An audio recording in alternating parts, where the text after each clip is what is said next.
ये कहानी है रामपुर नाम के गांव की, जहां एक पति अपनी पत्नी के कंजूसी से तंग आ चुका था।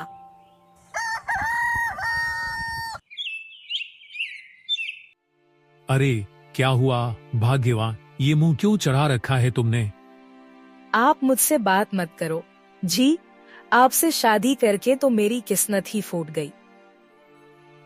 अरे मैं तुमसे इतना प्यार करता हूँ और हमारे पास अच्छा घर है, अच्छा खाते हैं, हम अच्छे कपड़े पहनते हैं, फिर कहाँ किस्मत फूटी हुई है। अरे अच्छा नसीब मेरा नहीं, आपकी माँ का है। सारी कमाई लाकर माँ की हथेली पर रख देते हो। घर का करता धरता तो उन्हीं को बनाकर रखा है, मेरी तो कोई इज्जत ही नहीं है।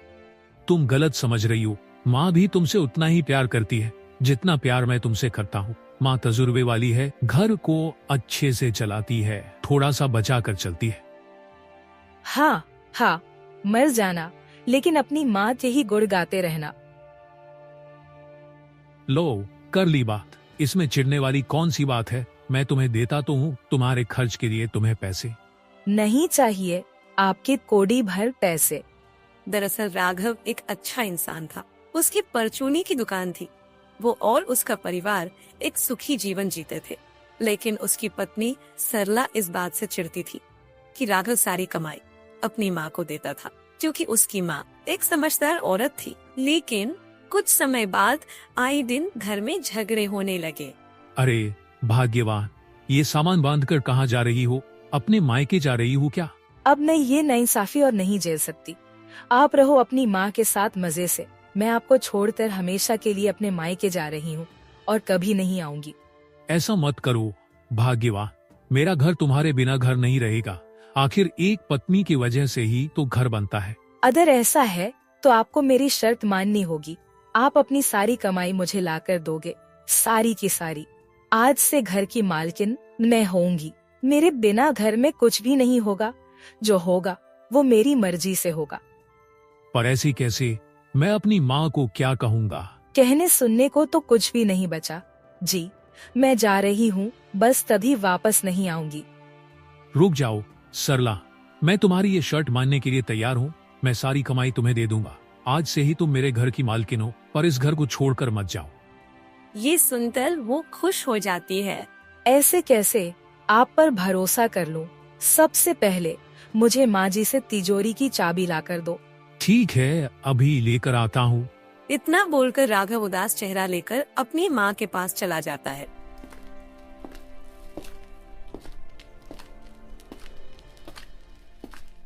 माँ वो तिजोरी की चाबी दे दो, नहीं तो सरला अपने मायके चली जाएगी। अरे बेटा, इसमें दुखी होने वाली कौन सी बात है? कल के दिन भी तो उसे ही जिम्मेदारी मिलने वाली थी। अभी देती हूँ चाबी, और तू उदास मत हो। धन्यवाद माँ, आपकी बात सुनकर मेरा दिल हल्का हो गया। फिर राघव चाबी सरला को दे देता है। बाप रे, तिजोरी में इतना सारा पैसा। अब मैं इस तिजोरी को पूरा पैसों से भर दूंगी, फिर मेरे पास पैसा ही पैसा होगा। फिर ऐसे ही कई दिन बीत जाते हैं। तो एक दिन राघव थका हारा अपने घर आता है। भाग्यवान, मुझे बहुत तेज भूख लग रही है, तुम जल्दी से खाना परोस दो मेरे लिए। जी अभी लगाती हूँ आपके लिए खाना। सरला खाना लगा देती है। खाने को देख राघव हैरान हो जाता है। ये क्या? मैं तो तुम्हें सुबह आलू के पराठे और पनीर की सब्जी बनाने के लिए बोल कर गया था, लेकिन तुमने तो सूखे आलू की सब्जी बनाई है। क्या हुआ, पैसे खत्म हो गए क्या? हाँ जी, जितने भी दिए थे सब खत्म, इसलिए ये चटनी बनानी पड़ी। तुम चिंता ना करो, ये लो पूरे 5,000 रुपए, और कल से अच्छा खाना बनाना। आज मैं यही खा लेता हूँ। ठीक है जी। सरला उन पैसों को ले जाकर तिजोरी में रख देती है, जिसमें पहले से बहुत सारे पैसे थे। इतने कम समय में इतने सारे पैसे जमा कर लिए। अब मैं और अमीर हो जाऊंगी, फिर तो मेरे पास पैसा ही पैसा होगा। फिर ऐसे ही सरला घर में धीरे धीरे करके खाना बनाना बंद कर देती है। जब उसका पति राघव उससे सवाल करता है तो कोई ना कोई बहाना बना देती। अब धीरे धीरे उसके घर के हालात गिरते जा रहे थे।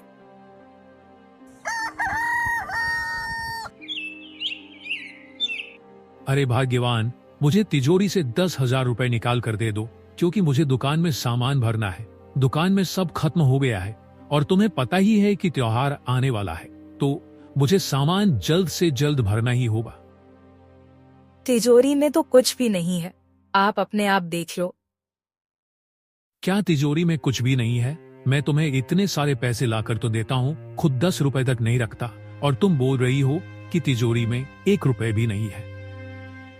तो क्या आप मुझसे हिसाब लेंगे? देखिए जी, सब कुछ बर्दाश्त है, पर आप मुझ पर शक करेंगे, ये कभी बर्दाश्त नहीं करूंगी। हाँ, मैं मायके चली जाऊंगी। क्या करूंगी यहाँ रहकर, जब मेरे खुद के पति मुझे चोर समझते हैं? इतना बोलकर सरला ड्रामा करके रोने लगती है। ये देख राघव फिर से पिघल जाता है। अरे भाग्यवान, मैं शक नहीं कर रहा, मैं तो बस तुमसे पूछ ही रहा था। तुम चिंता मत करो, मैं किसी और से उधार ले लूंगा और दुकान में सामान भर लूंगा। इतना बोलकर राघव अपने दोस्त के पास जाता है।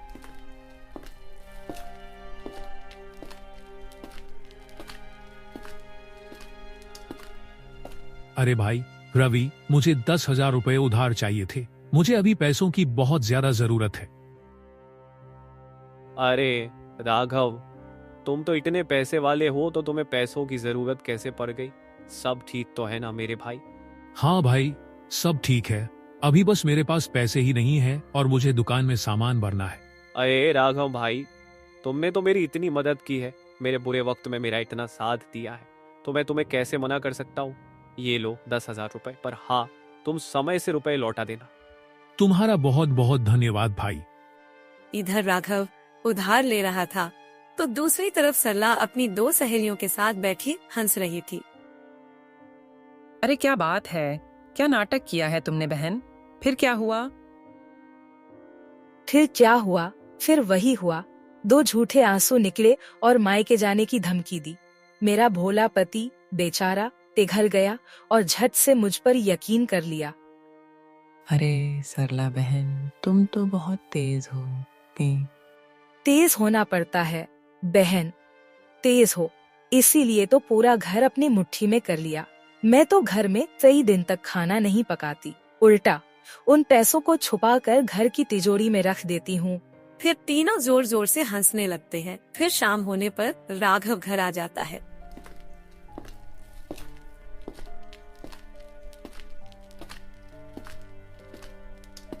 अरे क्या हुआ माँ, आप ऐसे क्यों कांप रही हो? बेटा, बहुत तेज बुखार है, कई घंटे से ऐसे ही कांप रही हूँ। अरे सरला, जल्दी यहाँ पर आओ, देखो माँ की तबीयत कितनी खराब है। सरला भागकर तुरंत आती है। माँ, मैं आ गया हूँ ना, अब आप चिंता मत करो। मैं अभी आपको अपने गांव के सबसे अच्छे अस्पताल में लेकर चलता हूँ, जिससे आप तुरंत ही ठीक हो जाओगी। हाँ बेटा, जल्दी ले चल, सिर में बहुत तेज दर्द हो रहा है। सरला, तुरंत पैसे लाकर दो, माँ को डॉक्टर के पास लेकर जाना है। ये सुनकर सरला मन ही मन में सोचने लगती है। अगर ये माँ जी को अस्पताल लेकर गए तो 500 का पत्ता तो जाएगा ही, उल्टा ऊपर से अलग दवाइयाँ और जूस अलग से। नहीं नहीं नहीं, मैं इतने पैसे खर्च नहीं होने दे सकती। मुझे कुछ बहाना करना होगा। सोच सरला, सोच, अपना खुराफाती दिमाग चलाओ और कुछ सोचो। क्या सोच रही हो सरला? मैंने कहा जल्दी पैसे लाकर दो, माँ को अस्पताल लेकर जाना है। तभी झट से सरला के दिमाग में एक चाल आ जाती है। अरे आप इतना क्यों घबरा रहे हो? ऐसे तो माँ जी और भी ज्यादा घबरा जाएंगी। और दूसरी बात, अस्पताल दूर है, जाने में समय लग जाएगा, तब तक माँ जी की तबीयत और बिगड़ जाएगी। तो तुम क्या चाहती हो सरला? मैं अपनी माँ को ऐसे ही रहने दूं? आप शांत हो जाइए जी। मैंने अपनी माँ से सीखा था एक खास काढ़ा बनाना, मैं बस 10 मिनट में बना कर देती हूँ। अरे पर माँ की तबीयत बहुत खराब है, काढ़े से माँ की तबीयत कैसे ठीक होगी? अरे आपको क्या मुझ पर भरोसा नहीं है? ये मेरी भी तो माँ है। ठीक है, पर तुम जल्दी से काढ़ा बना कर आओ। फिर सरला रसोई में जाती है और मन ही मन में बड़बड़ाने लगती है। इनको तो बोल दिया, मुझे तो कोई काढ़ा बनाना आता ही नहीं है, ऐसे ही कुछ बना देती हूँ। सरला ऐसे ही आधा अधूरा उल्टा सीधा काढ़ा बना देती है। और माँ को पिला देती है। अब क्या हुआ जी? आप आराम कीजिए, माँ जी जल्दी से बिल्कुल ठीक हो जाएंगी। इनका ध्यान मैं रख लूंगी। पर मेरी माँ। आप जाइए और सो जाइए, मैं हूँ यहाँ। राघव उसकी बात मानकर सो जाता है।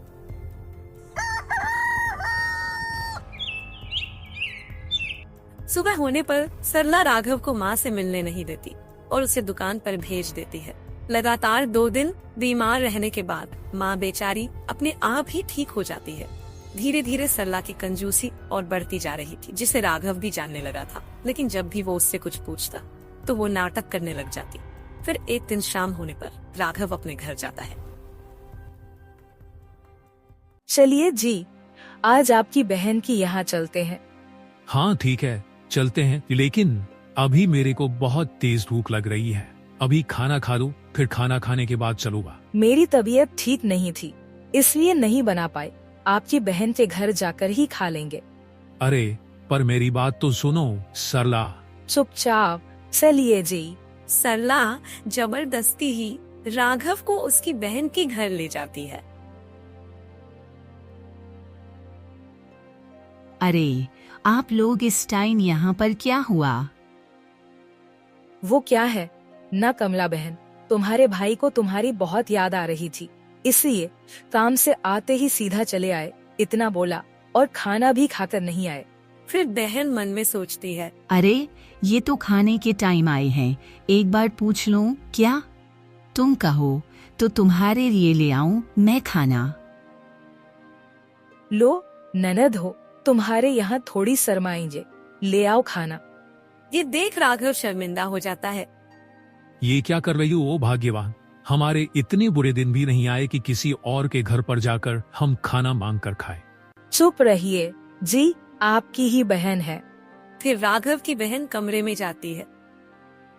लो जी, ऐसे झूठे मन से ही पूछा था, लेकिन ये तो सच में गले पड़ गए। उसके बाद वो दोनों वहाँ खाना खाकर घर वापस लौट जाते हैं। अब सरला की ये कंजूसी ज्यादा से ज्यादा ही बढ़ती जा रही थी। अक्सर वो रिश्तेदारों के यहाँ जाती और जबरदस्ती खाना खाकर आती और अपने पति और सास के लिए खाना मांग लाती। उसने राघव और उसकी माँ की नाक में दम कर दिया था। ना घर में खाना बनता, ना ही नए कपड़े आते, ना घर की मरम्मत होती, और तो और उसने दूध लेना भी बंद कर दिया था। उसने धीरे धीरे करके एक एक पैसों से तिजोरी भर दी थी। उस तिजोरी का ना तो राघव को पता था और ना ही उसकी माँ को। फिर एक दिन रात होने पर, हाय, मैंने कितने सारे रुपए जोड़ लिए, मैं इस गांव में सबसे ज्यादा सेठ हो गई। जब वो ये सब अपने आप से बोल रही थी, तभी कोई उसे चुपके से देख रहा था। फिर वो तिजोरी को ताला लगाकर चाबी एक जगह छुपा देती है। अरे सुनती हो, मैं माँ को लेकर जा रहा हूँ मंदिर के दर्शन करवाने। दूसरे गांव कल तक लौटूंगा। ठीक है जी। राघव और उसकी माँ दोनों चले जाते हैं। मैं अकेली यहाँ क्या करूँगी?